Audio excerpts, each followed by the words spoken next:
Hello everyone, সবাইকে স্বাগতম।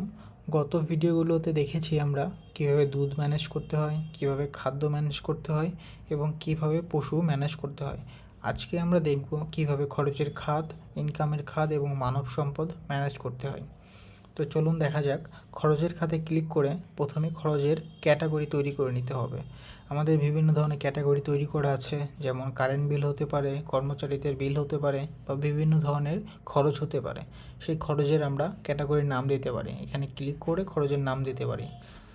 তাহলে আমাদের এখানে বিভিন্ন ধরনের খরচ তৈরি করা আছে, যেমন বেতন, কর্মচারীদের বেতন বা ফার্মের যে কারেন্ট বিল। তাই বিভিন্ন ধরনের ক্যাটাগরি তৈরি করা আছে। এখন খরচ করুন, এখানে ক্লিক করে আমরা খরচ করতে পারবো। আমরা নিউ এক্সপেন্সে ক্লিক করলাম, আজকে ডেট ডিফল্টভাবে চলে আসবে এবং ক্যাটাগরি আমরা দিয়ে দিলাম কারেন্ট বিল। এখন অ্যামাউন্ট আসছে কত? 500 টাকা। তাহলে 20 তারিখে আমরা 500 টাকা খরচ করতেছি এবং নোট দিয়ে দিতে পারি কারেন্ট বিল।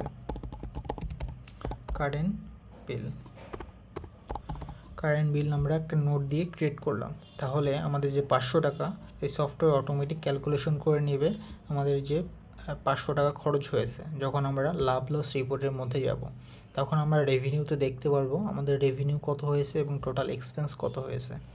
এটা হচ্ছে খরচের খাত। একইভাবে আমরা ইনকামের খাত ম্যানেজ করতে পারি। তার জন্য ইনকামের ক্যাটাগরিতে যাব এবং বিভিন্ন ধরনের ইনকামের ক্যাটাগরি তৈরি করতে পারবো। যেমন গরু বিক্রি, এখানে একটা ক্যাটাগরি তৈরি করাই আছে, সেটা হচ্ছে গরু বিক্রি। এখন যদি আমরা ইনকামের ভিতর ক্লিক করি এবং ইনকামে ক্লিক করে আমরা নিউ ইনকামে ক্লিক করলাম এবং ডেট দিলাম একটা, এবং হচ্ছে আমরা গরু বিক্রি ক্যাটাগরি সিলেক্ট করি এবং অ্যামাউন্ট সাপোজ আমরা একটা গরু বিক্রি করেছি 1 লাখ টাকা। তো আমরা যদি 1 লাখ টাকা এখানে বসিয়ে দিই, 1 লাখ টাকা বসিয়ে দিই এবং আমরা যদি লিখে দিই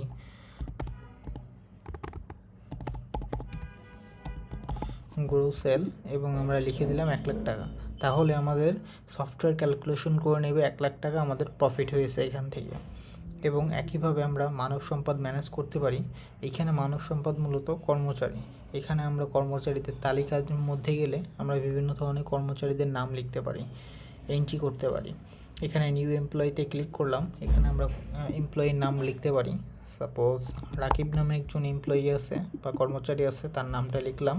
তার যদি ইমেল লিখতে চাই লিখতে পারি, ফোন নাম্বার যদি লিখতে চাই এখানে আমরা লিখে দিতে পারি। অ্যাড্রেস আছে, আমরা অ্যাড্রেসটা আমরা এখানে লিখে দিতে পারি। এবং জয়েনিং ডেট, আমাদের এই কর্মচারীটা কত তারিখে জয়েন করছে, সাপোজ ডিসেম্বরের 1 তারিখে জয়েন করছে এবং জেন্ডার হচ্ছে মেল এবং স্যালারি তার হচ্ছে সাপোজ 10,000 টাকা। আমরা দিয়ে দিচ্ছি স্ট্যাটাস অ্যাক্টিভ এবং যদি কোনো নোট লিখতে চাই লিখতে পারি, না হলে ক্রিয়েট করলাম।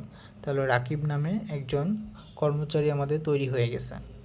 তো এখন কর্মচারীদের বেতন, আমরা যদি কর্মচারীদের বেতনে ক্লিক করি এবং নিউ স্যালারি, এখানে স্যালারিতে ক্লিক করে আমরা সাপোজ রাকিবকে হচ্ছে আমরা স্যালারি দেবো। তার বেসিক স্যালারি হচ্ছে 10,000 টাকা। আমরা যদি তাকে কিছু বোনাস দিতে চাই, সাপোজ 200 টাকা তাকে বোনাস দিতে চাই, তাহলে 10,200 টাকা তার নেক্সট স্যালারি এসে হয়েছে। আমরা ক্রিয়েটে ক্লিক করলাম। ক্রিয়েটে ক্লিক করলে এখন আমরা দেখতে পারবো যে তার বেসিক স্যালারি হচ্ছে 10,000 টাকা এবং বোনাস পাইছে 200 টাকা। টোটাল তার স্যালারি দেওয়া হয়েছে 10,200 টাকা। কত তারিখে? ডিসেম্বরের 20 তারিখে। এখন যদি আমরা লাভ লসের রিপোর্টের মধ্যে যাই, তাহলে আমরা দেখতে পারবো আমাদের টোটাল রেভিনিউ কত হয়েছে, টোটাল এক্সপেন্স কত হয়েছে এবং প্রফিট কত হয়েছে। আমাদের কি আসলেও প্রফিট হয়েছে কি না সেটা আমরা একটা ফিল্টার করে দেখতে পারবো। সাপোজ ডিসেম্বর 1 তারিখ থেকে ডিসেম্বরের 31 তারিখ পর্যন্ত আমাদের কত টাকা লেনদেন হয়েছে এবং আমাদের আদৌ প্রফিট হয়েছে কি না। তো এটা ছিল আজকের এই ভিডিও। সবাইকে ধন্যবাদ।